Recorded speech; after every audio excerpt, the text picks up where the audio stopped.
Ted. We're going to have Vlad and Joshua come up for Smile for the Grenade, Camera Go Bang. I saw this talk. You had to do it solo. I saw it at DerbyCon, and it was like trying to get everyone back from the front of the stage because everyone wanted to ask you questions and touch and feel and see. It's awesome. Just because I'm so cute. Dream on, brother. Anyway, guys, have a good time. Thanks a lot. Okay, welcome. Before we start, I realize we're running late, a few minutes at least. Sorry to the last speaker, did a great job. But I just want to say thank you. Everybody who was there for opening ceremonies, you might have heard, oh shit. No, that was her. That's my fiance back there as of yesterday.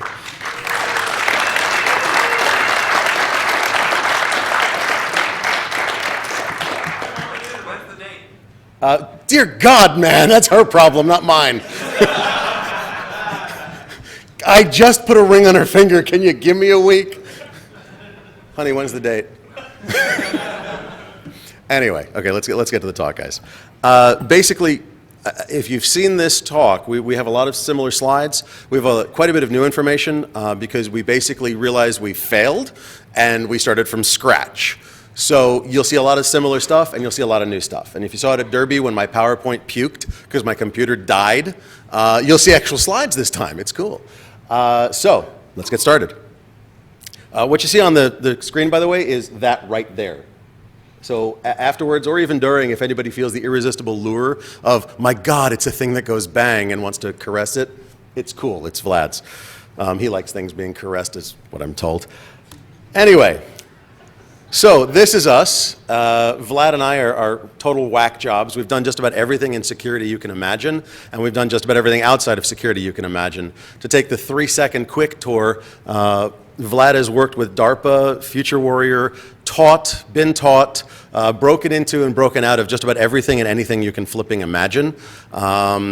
He works with cops, Civil Air Patrol, the military. If it's a TLA, he probably has friends there. That's the way it goes. I'm an ex-cop, ex-fireman, ex-blacksmith, ex-horse dentist. No, I'm not joking. And I've done everything there is under the sun. The only thing I haven't done is astronaut. That's the only childhood profession I actually have not gotten to do. I'm working on it, damn it. NASA, hurry the hell up. And very, very bluntly, we work for people who would shudder in fear if they knew what we were talking about here today, okay? These are not the views of our employers. These are our views, our opinions, our stuff, okay? They might laugh, but whatever, they might shudder in fear. Anyway, this is not our employer's stuff. Okay, we're gonna go real quick through a little bit of history. You ever seen this stuff? You know what, I didn't even do my presenter, which is stupid of me because it's right bloody here. Okay, so, also has my laser pointer on it. So the thing on the right, the thing that looks like a sort of a child's wagon, little Red Ryder wagon with a thingy on top, that thing right there, that's a robot made by iRobot. You might have heard of them. They make Roombas. They also make every military robot, period, bar none, okay? We talk about them because there's some cool stuff about them. This robot is carrying a mine-clearing load. That is actually a model rocket with a oomphy engine and about 150 feet of explosives on a rope. Soap on a rope with a bang. It goes whoosh, drops, and explodes and clears the mines for about 10 feet on either side of it. Very cool. Don't play with it, it goes bang, okay? But they make the robots to do this kind of stuff and every kind of stuff. And you know what? Robots got so cool. I mean, they even had metal storms. I don't know if you know Metal Storm, but if you don't, we'll go for a beer later. It's not a problem. Like I said, I'm going to skip a lot. UAVs, this is another type of robot, right? Okay, this is surveillance. And what we do is a similar type of a UAV, but these are UAVs. This is slightly an old page. Shows off there's dozens and dozens and dozens of UAVs. And I mean, God, even rednecks make UAVs now. If anybody doesn't know about it, that's a RC helicopter with a 1911 45 strapped to the front with a servo motor. When I say rednecks make UAVs, I wasn't kidding. Yeah, what's that? It is technically a machine gun. Technically, it is a felony unless the person who built it actually is a special occupancy taxpayer, which I have no. When it goes bang, talk to Vlad, okay? I know guns too, but he's the really freaking weapons expert because he has most of them. If you ever need to ask about a firearm, ask him. He has one in his trunk, in his house, or somewhere, trust me. Yeah, that is a felony because you're not pulling the trigger. Something is pulling it for you, and it could pull it multiple times, right? Exactly. Well said. Good catch. Nicely done. Right now, the lead runner-up for best question. And we haven't even gotten through the pre-zone. Not bad. So rednecks make UAVs. Everybody makes UAVs. What the hell? Like, they even make unmanned marine vehicles. Now, not many rednecks make these. They're not nearly as cool as a helicopter with a 45, but you get the idea. Why do we use UMVs? Well, I mean, you got to be careful these days. We had to do it. We had to do it, guys. So, okay, now let's go into what we're talking about. Robots or surveillance systems that go fairly close to home. Now, these are throwable robots. So we're developing surveillance systems, UAVs, UMVs on marine vehicles, that are smaller, smaller, smaller, smaller, smaller. How small can we get? Well, you see the thing that he's throwing? Right there? And right there? Okay, if you can see that, it's about the size of a hardback book, maybe a little thicker, and he literally just chucks it through a window. It's got tank treads that go all the way around, doesn't care what side it lands on, it just lands and starts moving and they can see everything. That's pretty cool. Go ahead. By the way, those are marketed to local law enforcement. Some of those are actually for sale at sheriff's conferences, so they're not just for military use anymore. We're seeing them more and more being sold to local SWAT teams. Yeah, this is really cool stuff, and it's also being used in your neighborhood. Now, this is just for fun. Has anybody ever heard of iRobot Frogger or Roomba Frogger? Talk about it, real quick. So a lot of people actually get together and they start out with a Roomba, and they play Frogger on the highway with real Roombas.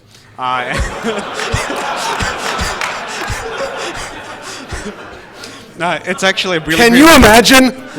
What the hell?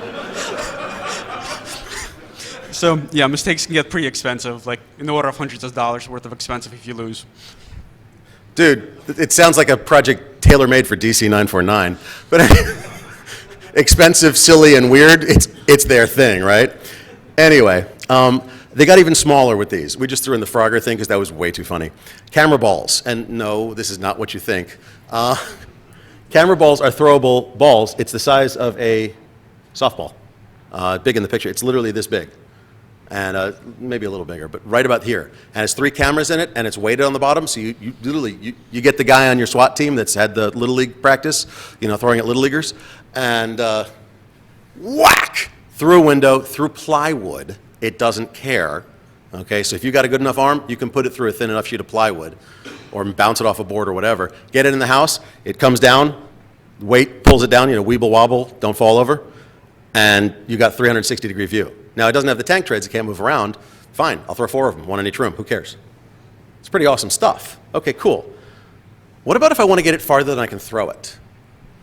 And I don't have room to carry a frickin' UAV, I'm a Marine squad or whatever. We have those. We call them ballistic cameras, okay? And this is where we got our idea, I'm not gonna lie. The Rafael Land system makes the Firefly camera. What about it is interesting? Well, it's got a 600-meter range. You drop this sucker in a 40-millimeter grenade launcher, go thunk, and 600 meters, it's watching straight down. Here, let me show you. That's a picture of it. So it's fin stabilized, and it's got swing-out wings, or spring-loaded wings. Yeah. Very good question. Now, 40-millimeter grenade launchers, thank you. We got asked, are 40-millimeter grenade launchers rifled? Which is where I was going with what I was saying. So yes, the 40-millimeter launcher is actually a destructive device, so it can have a rifled barrel or a smoothbore barrel. That's up to user discretion. Whereas the 37-millimeter launcher, if it's not registered as a destructive device, must have a smoothbore barrel. Now, military 40 mils grenade launchers are rifled. You're right. If a civilian owns it, you can have a smoothbore, which is kind of unusual, but it's possible. But the military ones are rifled. These are designed to spin, but see the fins in there? It'll spin, the fins will pop open, like this to open, and then all of a sudden it stops spinning, it stabilizes it. And especially when the wings pop out, it stops spinning, and then the camera's pointing straight down. Now there's only one problem with this. Well, there's a couple problems, but let's start with this. At 600 meters, it's done with its range, right? 600 meter range. What does it do? Pops a parachute? No. Just hits the ground. We call it ballistic decommissioning. And basically what happens is it goes bye-bye. Now, that's cool because it's not a big deal, because it's not expensive. It's not like it's $2,000 every time you put one down the barrel. Oh, wait, it is. It's $2,000. That's freaking expensive. And as much as I want one, because they're cool, I can't afford that. My new fiance would kill me. So we said, screw it, we'll do it ourselves.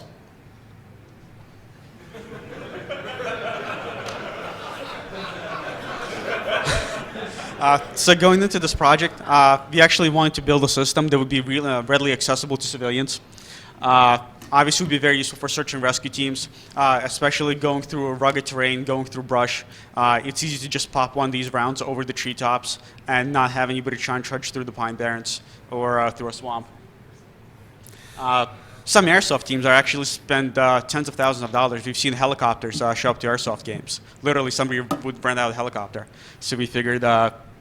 Yeah, there are airsoft teams that put tank shells on their ATVs, full auto airsoft weapons on them, and go, I'm a tanker. No, you're an ATVer with a problem, okay? But they want to do it. It's cool. You know, honestly, that's actually true. Yeah. But that's because it goes bang, and I like things that go bang. Anyway, so we said, look, in the maker spirit, in the DIY spirit, let's do it ourselves. Can we do it? No. Yes, sort of. Well, let's explain. Before we start explaining how, we need to go over one very important rule. I don't care if you use a 40 or a 37, don't do it. I'm about to show a very graphic picture. This is not a joke. If you have a weak stomach, close your eyes. I'm not joking. Okay? This is what happens when you F up. I'm just going to show it for a second. So in case you didn't catch it, that was a picture of somebody's hand. That was somebody who was loading their own 37mm shells. So since there was a police investigation involved and it's a sealed file, we don't know if they did something improper or if something else went wrong. But basically they're down to 2 fingers at this point in time, and they're lucky to have anything left of their hand at all. So we're not joking. This, even though it's considered a low-pressure system, it's a low-pressure system by military standards. It will take your hand off if you do something wrong. Yeah, if you ever see, hey, y'all, somebody hold my beer, now watch this grenade launcher, run. By the way, the guy actually did say that. He was launching flares on That's a 4th quote. of July. I mean, it sounds stupid, and no, that's a quote. So don't. Okay. All right, don't do this at home. Don't disassemble them. They are loaded with explosives. We actually know what the hell we're doing. This man has trained with some serious people on how to do this. If you have questions about how to load them, about the cameras, about the system, you know, our pant size, I don't care. Ask questions. We don't mind. Don't do it ever. If you're going to and you're determined to, count your fingers, because it's the last time you're gonna, and then talk to us, okay? All right. Am I good with safety, guys? All right. This, by the way, is the remnants of that device that he was using, the guy with the non-fingers. Serious shit. Yeah, just to cover the laws, if you create a destructive device without paying the ATF tax, you are committing a Class 3 felony. There is 5 years in jail, $200,000 fine. You really, really don't want to do that. So if you think you're going to be experimenting with this, make sure you know what the local laws are, federal laws, or register your launcher as a destructive device, just so that you can legally build destructive rounds. Yeah. Let's put it this way. As bad as losing your hand is, going to jail for 20 years, you lose other things. Like, anyway, I'm not going to talk about virginity. So you may notice that it says you can have up to 1/4 ounce of explosive or propellant. That means both explosive and propellant within the shell. To give an idea of how much it is the amount of gunpowder in the scoop. That's Yeah. what you're limited to by federal law. Did y'all see that destructive scoop? device. That's literally as much gunpowder as we're allowed to use. And like, okay, how do we get that to be efficient, effective, and launch the sucker uprange? Downrange, up above, downrange. Crap, how do we do that? Well, Vlad found some awesome shells. So with a 1/4-pound projectile, we tried to get, in optimal mathematical calculations, 400 vertical feet with 25,000 PSI in the high-pressure chamber. That's awesome. Now, what do you mean a high-pressure chamber? Well, let's take a look. Hang on, I can switch to FaceTime.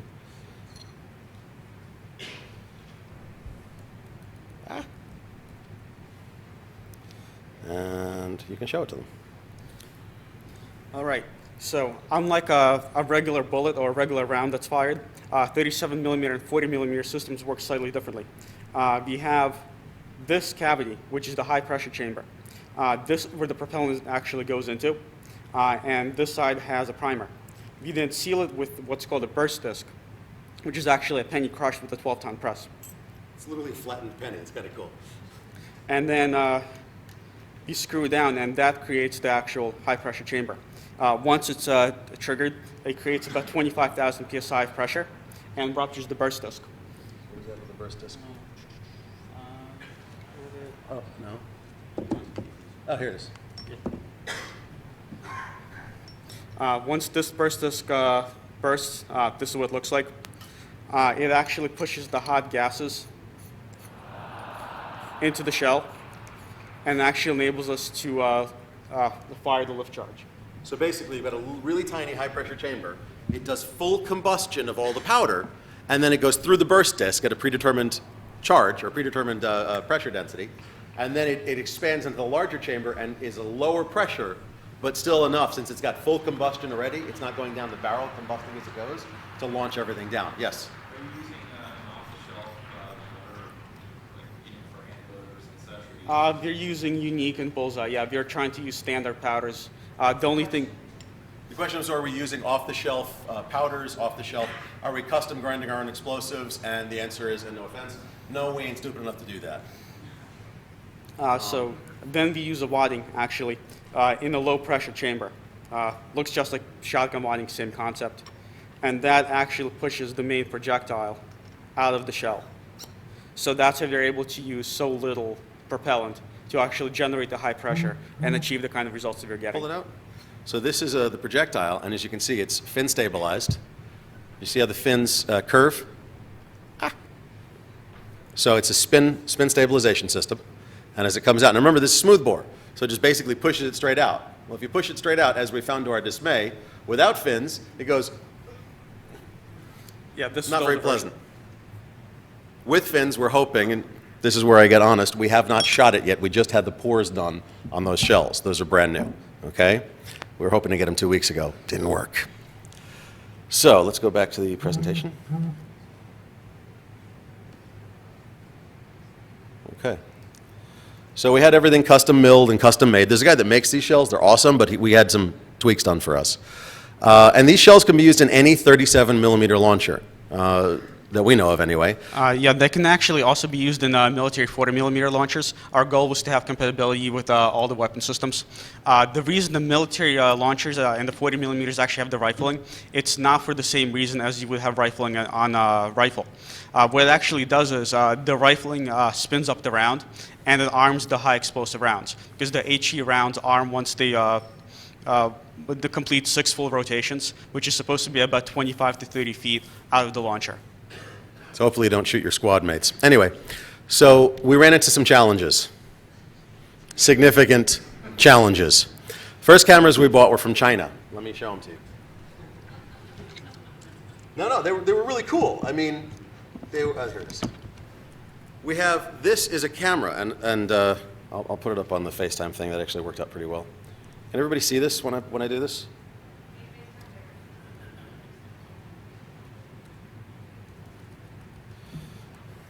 Come on. Shut up. What, honey? Thank you, dear.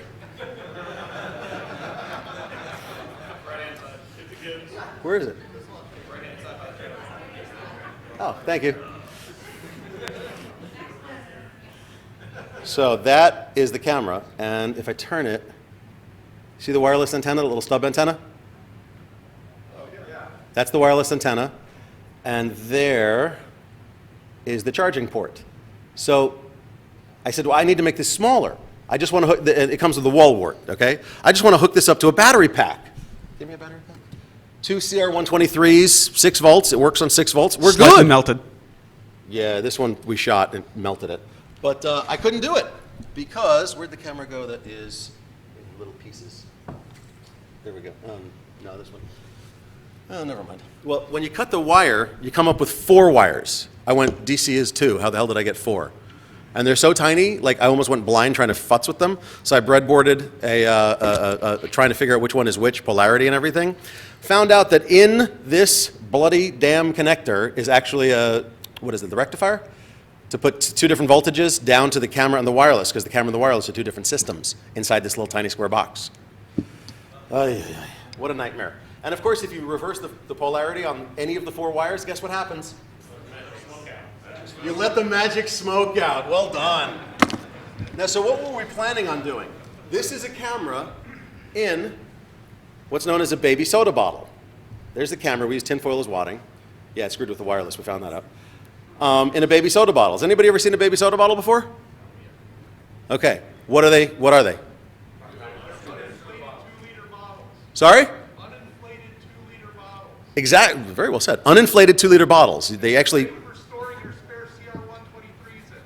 and your medicine and everything else, and they go great in a vest or a Molly vest or anything like that. You can fit CR-123s in there, cap them. They're waterproof, airproof, watertight, airtight, and you can beat somebody to death with the damn things. They're ridiculous. They're great. These are awesome little containers, and for do-it-yourselfers, 60 cents is a great price point.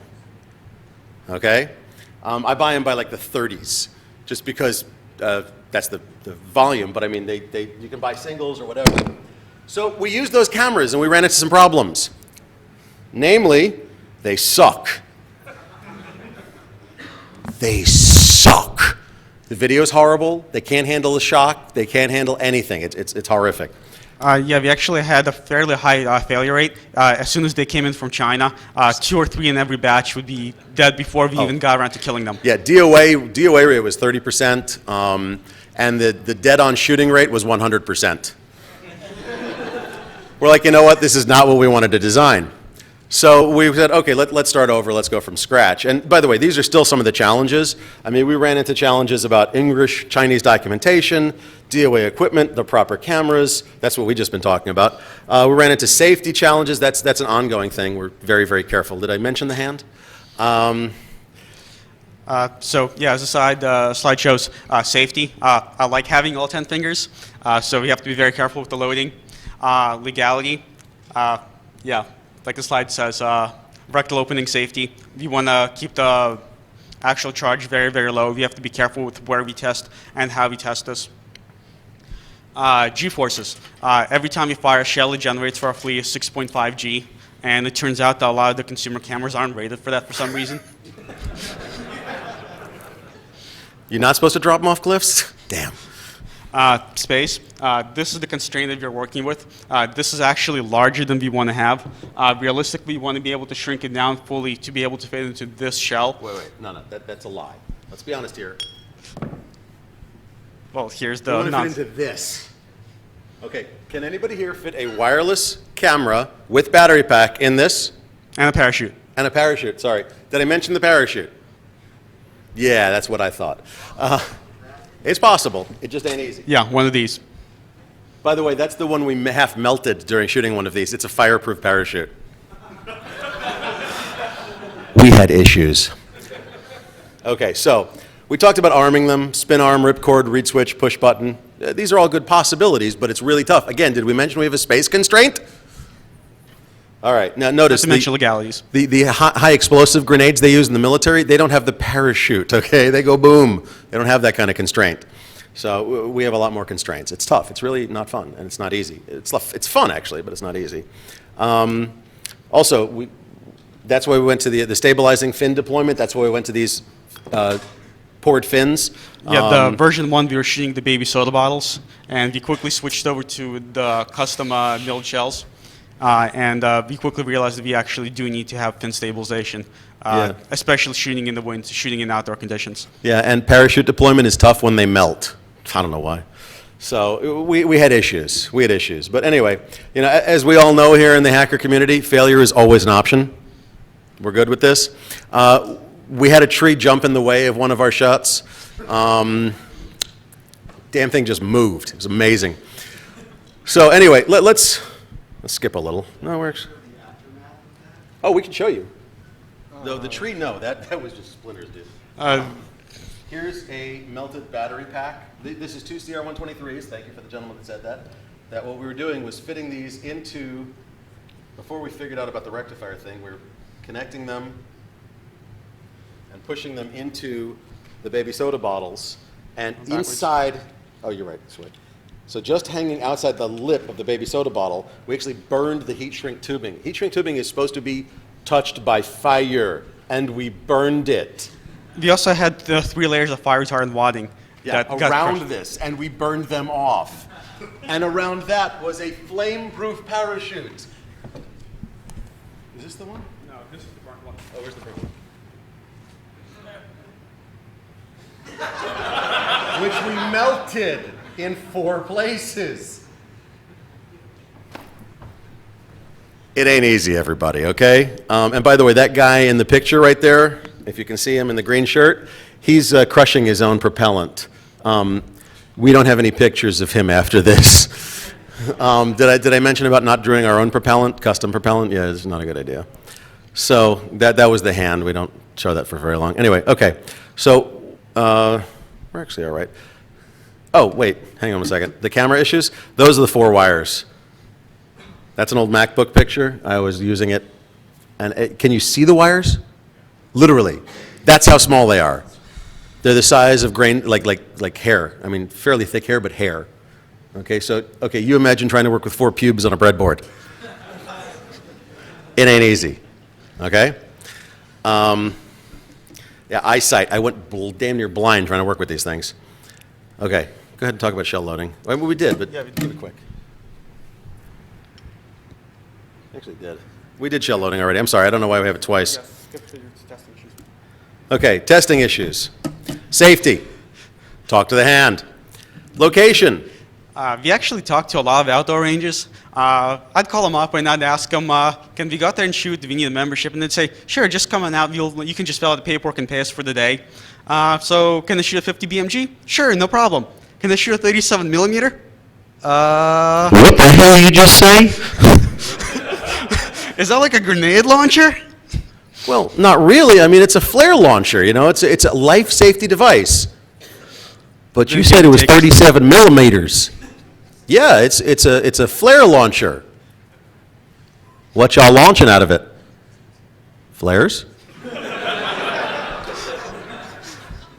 And the answer was universally no. So I ask you this, seriously, in all seriousness, where the hell would you go to test a grenade launcher?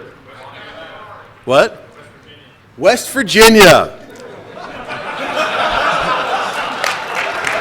We actually Did I mention a redneck with the helicopter? It's tough. We literally had a serious issue. Now, mind you, at the time, we were both living up in northern New Jersey. I wasn't. No, you're right. You were in Pennsylvania already. Issue number 1, the People's Republic of New Jersey. We actually ended up finding a sympathetic farmer who has a little bit over 30 acres. Drunk. Sure, come out and shoot whatever you want. I don't give a crap. He basically had a bunch of burgers wandering around his farm, and as long as we promised not to hurt any of the future burgers, we were allowed to test there. We're literally shooting over cows. This was awesome. We're going, oh dear God, don't land on the cow. Last picture in the last video is of a cow ass, you know. Okay. So how's the system supposed to work? We have a lot of fun with this because it's really funny if you think about the corollary issues, but how is it actually supposed to work? This was our sort of dream design. You ever pseudocode out a program? This was our pseudocode, okay? So there's guys stacked up at the front of the house. They hear something behind the house. Do they go around? No. They have this guy. Not anybody else, just this guy. Shoot one of these, notice the underbarrel launcher, over top. So there's your camera. Remember, this is our pseudocode, okay? I'm showing you our raw pseudocode. To find the sniper. Now, seriously, in all seriousness, you're probably looking for this guy.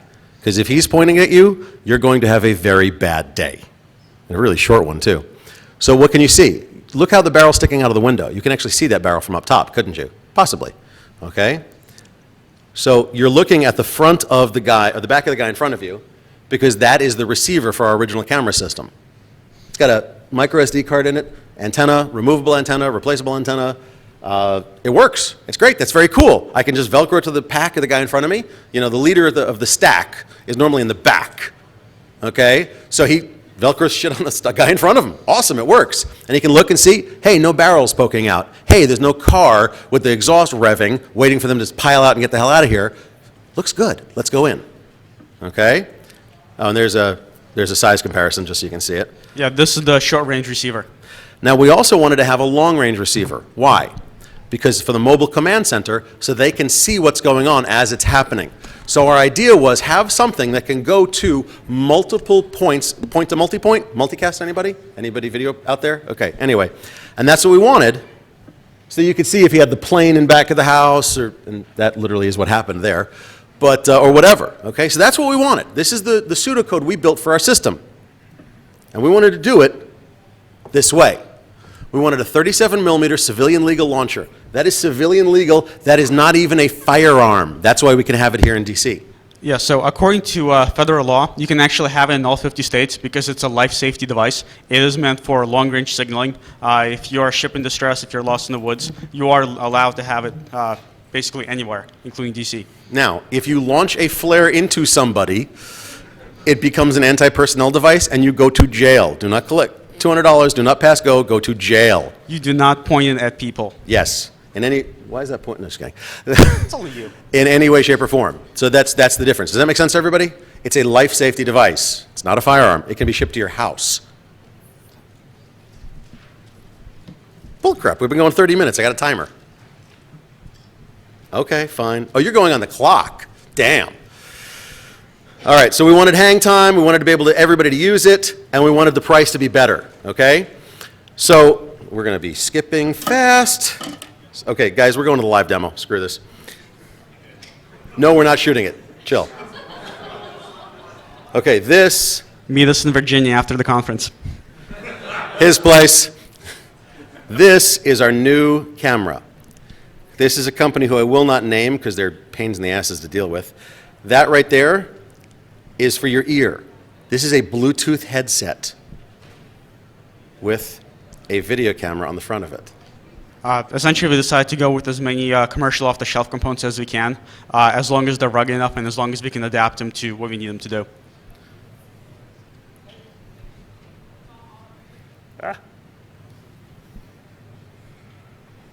Can you all see this?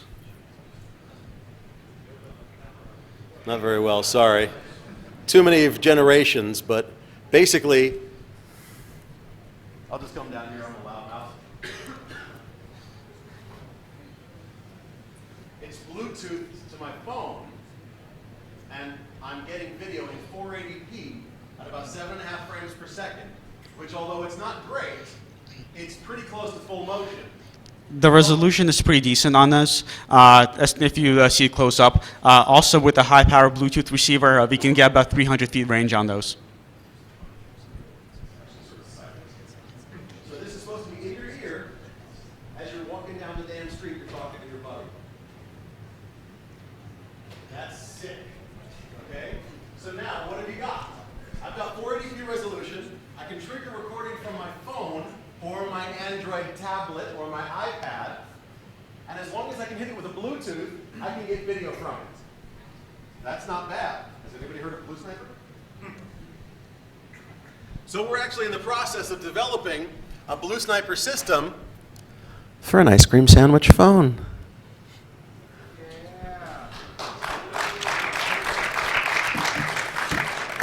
I've actually just I've used this conference, I'm not going to lie, to contact Kershaw and Osman and try to drag them in. We'll see. But anyway, oh crap, I forgot to connect. The other cool thing that this camera has is add-on magnetically coupled lenses. I've got a telephoto. I'm going to be quick about this. Give me a second. I bought their entire bloody set. Here we go, fisheye. So all you do is literally pop. It's on. It's just a magnet, which is awesome. And this is a fisheye lens. So let's For shooting those, obviously, we'd have to super glue them on. Okay. So now, what can you see? How many people?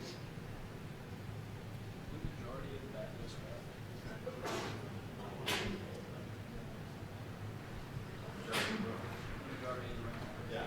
The difference is huge. This fisheye lens and any lens that you could put on this camera, think of it as a removable lens camera over just using your phone camera.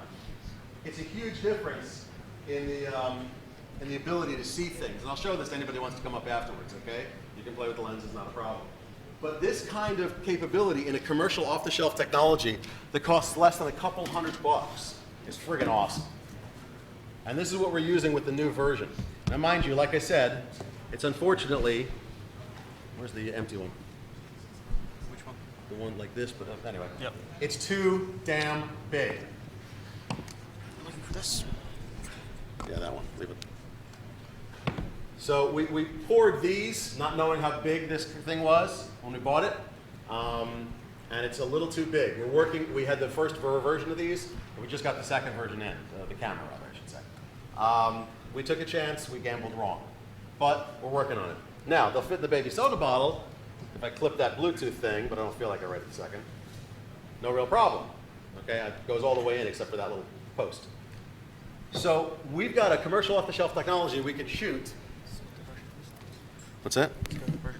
That's a good idea. We've got an off-the-shelf technology we can shoot. Yeah, we want to do smart sand sensors, radiation and chemical sensors. That'd be awesome. Sorry? If If I can pull the telemetry back. Yeah, exactly. You'd be firing it into a possibly hazardous environment and getting telemetry back from it. If I can pull telemetry back to the phone where I'm watching the video, you know, either strapped to somebody's wrist or somebody's back, and I get radiation warning. I'm like, hey, I'm not going in there. Yeah, remember, the upside to this launcher is you could put a sensor through 2 sheets of plywood. I wear glasses. I'm not Gordon Freeman, okay? If you've seen the plywood that's meant for kitchen floors, you could put a round through 3 sheets of that. Yeah. Or into a warehouse. We've actually pushed this through quite a bit of plywood because it's way too much fun not to. I'm not going to lie. Everything connived against us. The Dark God of Demos screwed us, so we were not able to get a successful launch prior to this demonstration. Prior to this talk, rather, I should say. We're building things from scratch and trying to combine off-the-shelf technology, and it's tough. It's a pain in the ass. We thought we'd have everything done about 2 to 3 weeks ago. We didn't. It's just the way it goes. So we do not have a video of a successful flight. But what we do have is just basically all the components here and the math to support it. And I think I'm about down to 5 minutes, right, janitor? I think we'll stop here and Any questions? take some questions.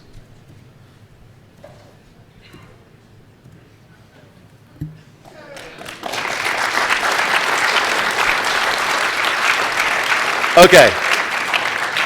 Questions, and feel free, come on up, take a look at this stuff. Come on up. We're more than happy to show it to you.